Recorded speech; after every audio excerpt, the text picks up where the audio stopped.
Hello and welcome to Drilling Insight. I'm Jeremy Verdusco, host and editor of the Driller magazine. I'm joined today by drilling trainer, the driller writer, and co-host Brock Yorty. Good afternoon, Brock. Hey, Jeremy, how are you doing?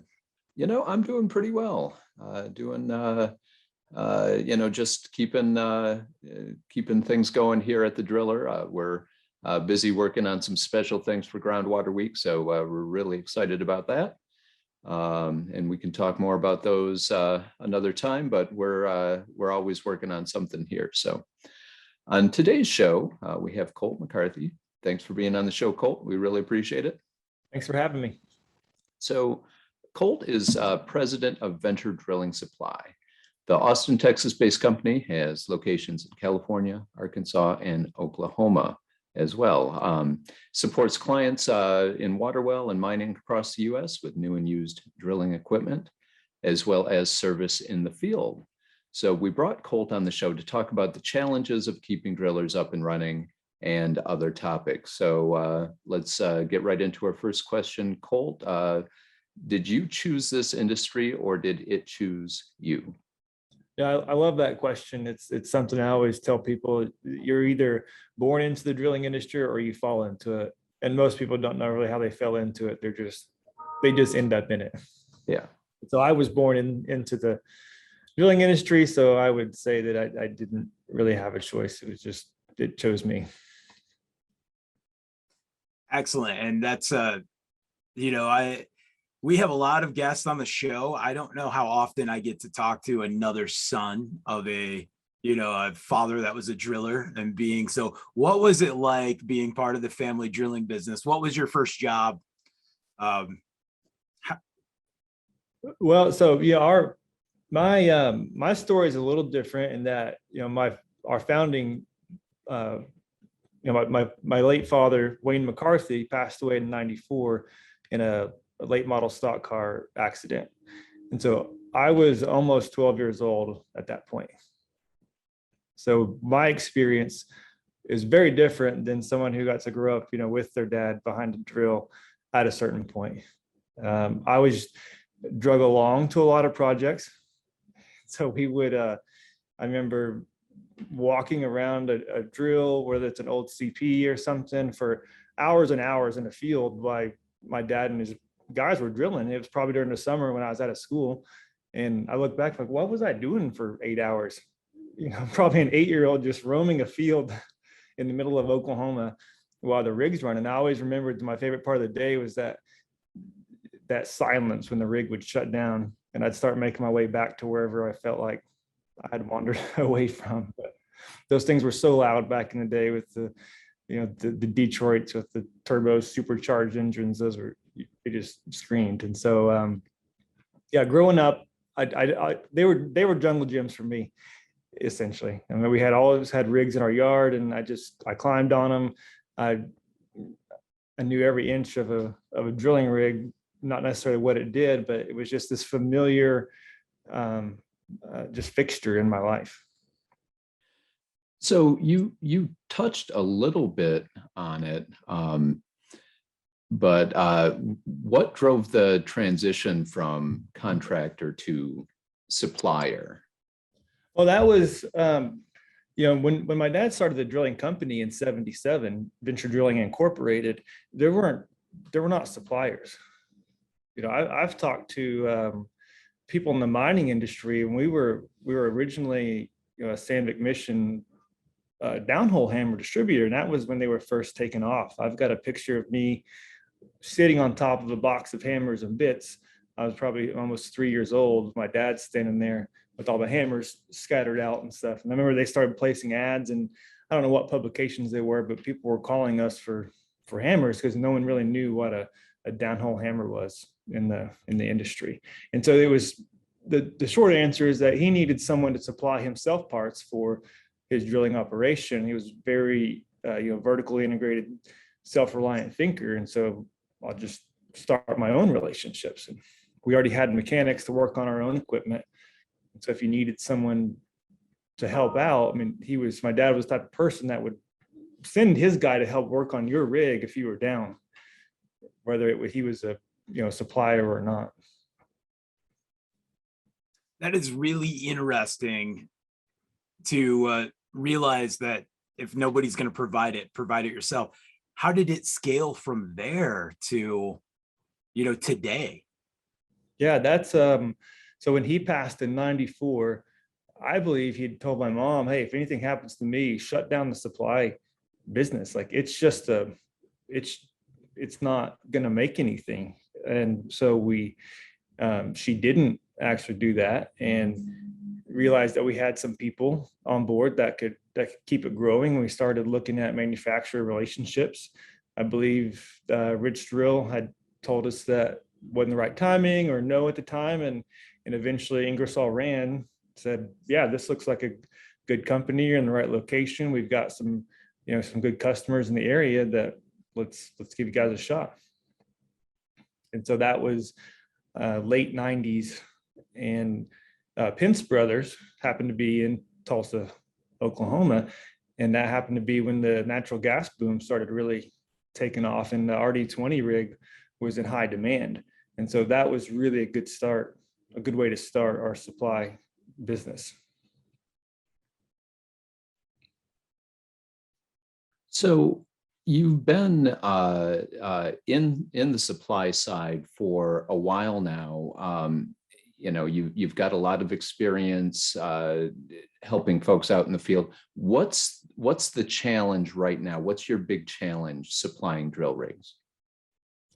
For today's climate, I mean, specifically right now, it's the truck availability and product components. I mean, it seems like everything is stuck somewhere other than at the factory where it needs to be. And it's we've outsold the equipment for this year and next year. So it's a great problem to have as far as the numbers that we have sold, but to not be able to sell more is also an issue. Now, is this just is it mainly like a truck and cab problem, or are there other materials like steel, things like that the folks that supply you are having trouble with? It's everything. It's the supplier, all the way down to the root issue. I mean, if like a rotary head motor for a top drive is not available, you just can't finish a drill, and I think I know everybody's seeing those same issues. It's tough when I worked for Jeffco and I got to go down to the Peterbilt plant, and I've said this in some articles before. Peterbilt was showing us around in their productivity, and then they go, your entire industry in North America that's building drill rigs that buy Peterbilt trucks, in our first 3 days of the year production, will have completed what you all require. And then, we're back to dump trucks and cement trucks and, heavy duty construction equipment. And it's tough with us being a very important part of the industry, from resources to water, but we're not big. So if you're don't have new rigs to sell, man, your used rig market must be just high demand as well right now, right? Like kind of like the rest of the world with pickup trucks and whatnot. That's right. Yeah. My sister, Nakona Williams, she's married to Tyler Williams, who's our sales, and they've done a really good job at creating a good network in this industry. And really with this desire to match, if someone has a need for a rig, they try to match that person with someone else that has a need to get out of a rig or to upgrade a rig. And they've really become a good resource. And they help sell a lot of rigs throughout the year across the country, and they don't have anything to sell right now. So used rigs, where are you finding your mechanics? Like, where are you finding, the people that we have an age gap, you and I are both considered, kids in this industry of lots and lots of, legacy men and women. So, you're in multiple markets and you got to work on used rigs and CPs and stuff that now that technology is not common. So where are you finding your new team? Yeah, people really stopped asking us to work on those off-brand equipment. I think if you have that machine, I think you're pretty much dedicated to, like, I'm going to work on this myself, or I've got a guy that can get me by in working on this machine myself. And the more machines we've sold, it really becomes, as a distributor, we have to really focus on taking care of the customers that we've sold equipment to. One, because we're a steward of what we've done and what we said we would do, but two, it's that customer is going to come back in 5 or 10 years when they're ready for another rig, and you've got to treat them well for a decade sometimes to earn, to keep their business.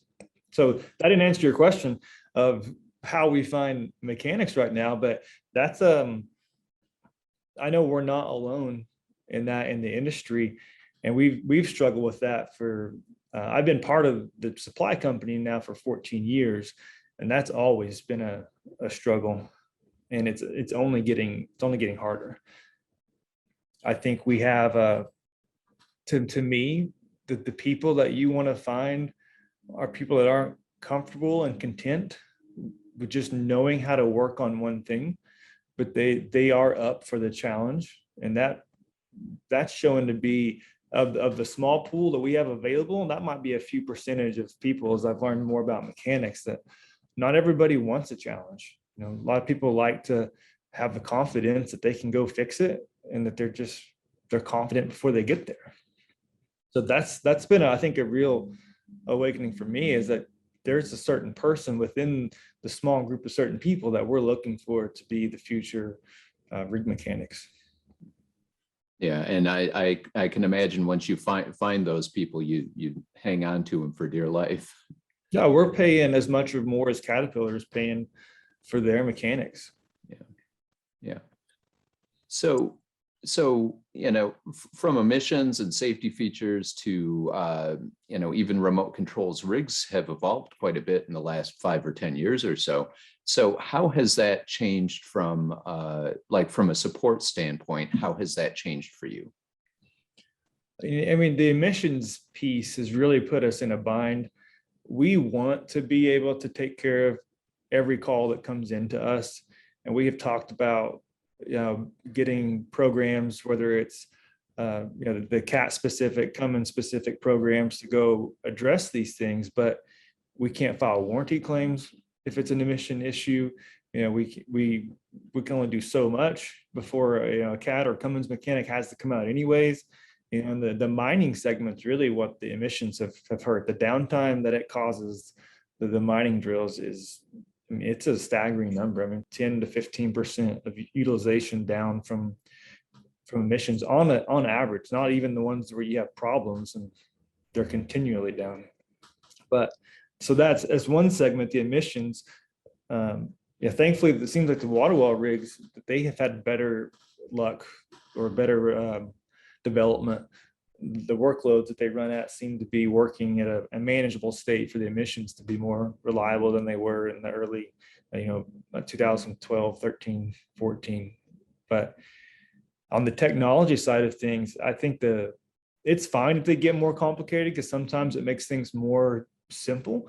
But what we're losing, it seems like, is the depth of people within a manufacturer that actually know how the equipment works. And so the post support is becoming more challenging as we have to learn more for ourselves than ever before how to support the equipment. Because we don't, you got to have the train the trainer, right? I think that's, Brock, that's kind of what one of your titles, right? And there are very few people that can train the trainer in this industry, period. And so that's really where I see us being a valuable asset to the industry, is our desire to keep making trainers, keep investing in our technicians and our support staff, to where they're not just someone that has some answers, but they're also equipped well enough and they can teach others. And those are the people that I'm looking for as we move forward. So let's shift gears. What is your leadership style in an industry where you're dealing with water well drillers and then mining companies and mines, and you're going in multiple different directions, and you're all over the country. How do you do it? That's a good question. How do you do it? When you look at that map, if we've expanded all the way to California, that's the water well market. Our mining market is much closer. It follows, basically from Kansas, Arkansas down through Oklahoma and Texas to San Antonio. So it kind of follows this rock curve all the way down there. And you need to be really close to your mining accounts. And where we're close, those people use us a lot. Where we're 3 or 4 hours away, they look for other resources on a day-to-day basis and really only call us when things go wrong. And so as we grow across the country, how we create that culture of still being a team, part of a small family business, is our current greatest challenge. And that's so how we have done that, I can't answer that yet. How we're going to do that, we have a pretty good plan in place, and that really centers around our core values that we've established, that I think will make us a leader in this industry because of our values, not just because of what we can do. So I think what we're trying to get at is tell us a little bit about those values. Like I saw from your LinkedIn that you're very strong in faith to guide you. Tell us a little bit how that or other factors might influence how you run Venture and how you interact with the clients that Venture has. Yeah, I think at a baseline, there's this level of honesty that people can expect from Venture Drilling Supply. And so, it's a little more than integrity. I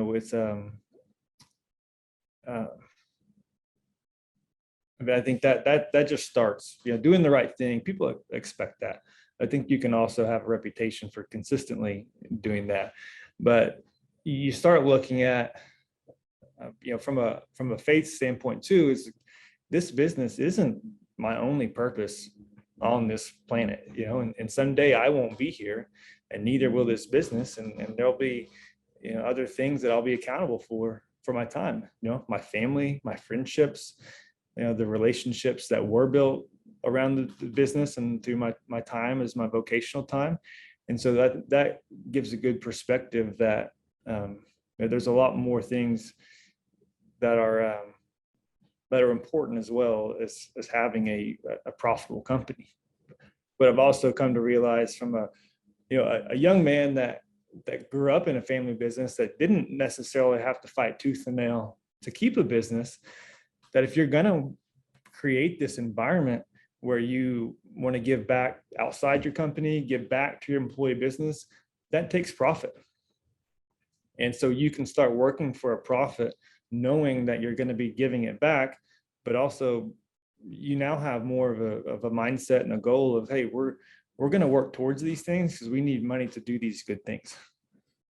If we're going to give free healthcare in a company that's around 20 people or something like that, that's expensive. You're going to need profits to give back to your employee family with something like that. Yeah. So as you're looking ahead, from the role you have in the industry, where do you see drilling going in the next 10 years or so? I see it only getting more valuable. I think that we're just now starting to, people look up like, what do you mean I can't use as much water as I want to? No one's ever told me I can't. You've grown up, hey, turn the water off while you're brushing your teeth, but you've never had to pay for that water. that you're leaving running while you're brushing your teeth. And I see that in the near future, especially out west, is they have these drought crises, and Lake Mead's the lowest it's ever been, and things like that. And they're talking about piping water from East Coast to West Coast. And I mean, it's going to be a big deal in the future. And you take that demand coupled with the lack of generation succession from water well drilling companies. And so what we see is this consolidation happening of companies. And so you have some secure companies that they have the ownership, they're probably second or third generation, and they have enough energy to keep building their company. And so we see more consolidation happening, and also more, I guess, corporations looking to step into this industry that they haven't necessarily been involved with before, likely because they can't get the contracts that they want done without these large wells. And so they're going to have to do it themselves if they want to keep these large, municipal contracts and things like that. It's I see a lot of large companies coming into our industry, and I see some leave because of the high risk, the capital expenditure of equipment, but the uncertainty of being able to step in and execute on finding the unknown, if it's water or resources or limestone or all of those aspects. It's interesting. And that brings me to my last question. What do you believe should be the drilling industry's greatest focus for growth?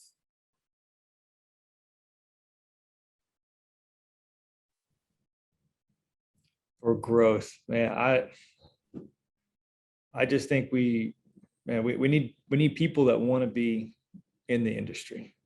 I think if you have passionate people, they'll meet those challenges, they'll meet the demands, and we'll find a way to get around every barrier that's put in front of us. And I don't know how you do that besides make the industry as a whole as attractive as possible. And I think we need to change the culture as a whole in this industry. It's the same. We're seeing the same issues in the dirt world, in the mining world, in in all of these quote blue collar industries where there are some great, I don't want to put everybody in this box. There are some great people that handed down a lot of information, a lot of knowledge, and they'd love to share stuff. And then there was a whole other group of people that didn't want to share stuff. They had to earn every bit of their information the hard way, and they're only going to give it out if you have earned the hard way.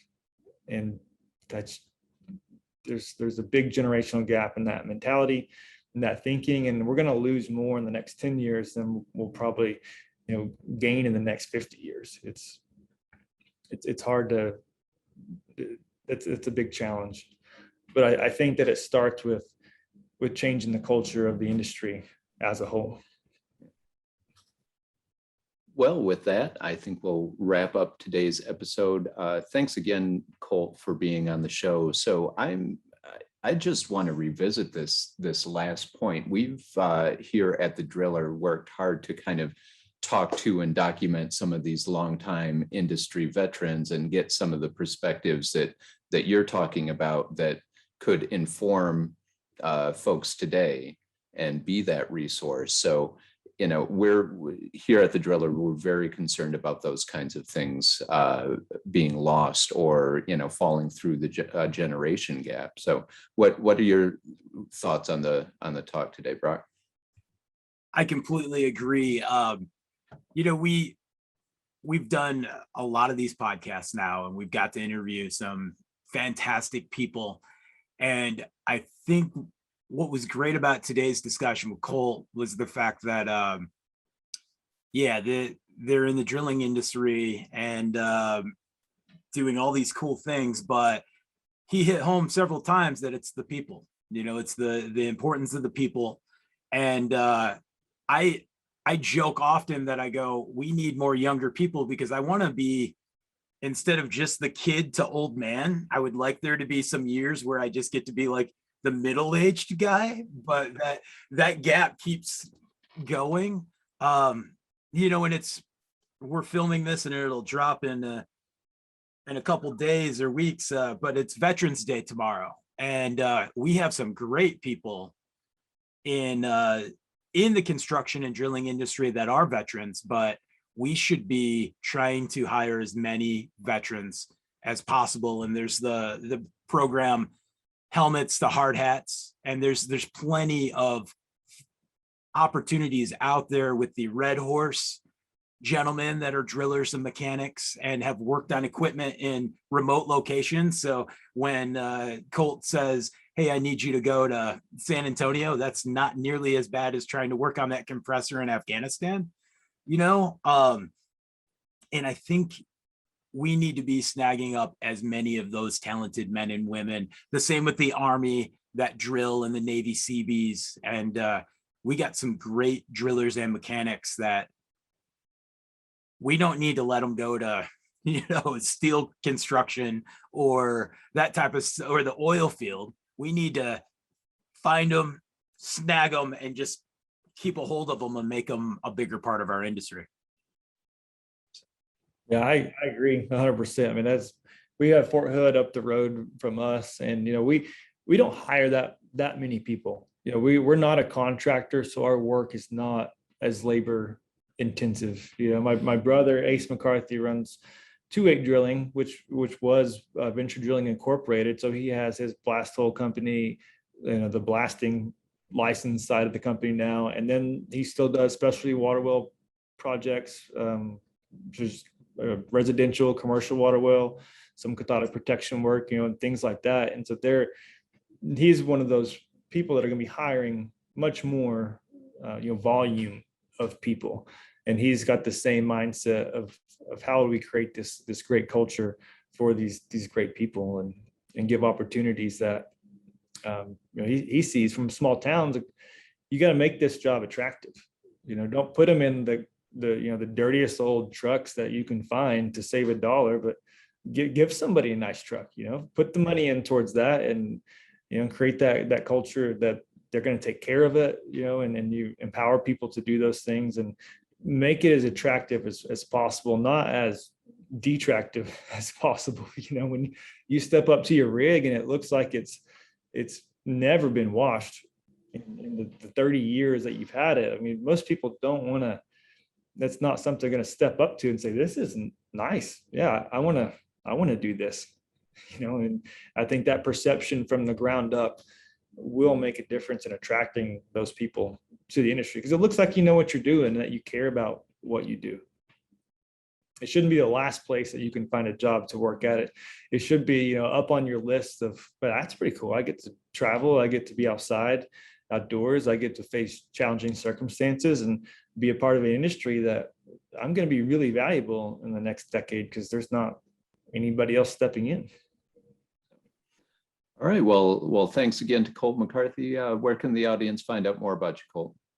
You can venturedrillingsupply.com, and that's our website. You know, I'm on LinkedIn a lot. You know, everybody's always said surround yourself with people smarter than yourself, and I really like the LinkedIn community that I've found, and I listen to people's stuff, comment and dialogue with people on there. It seems to be a good platform to get outside of your own space and get a different perspective. Mm-hmm. Okay, well, you can find fresh episodes of our show on Apple Podcasts or on our website. Search Drilling Insight, and don't forget to hit that subscribe button. And you can visit thedriller.com for the latest industry news and views as well, and follow us on the usual social media channels. So until next time, this is Drilling Insight.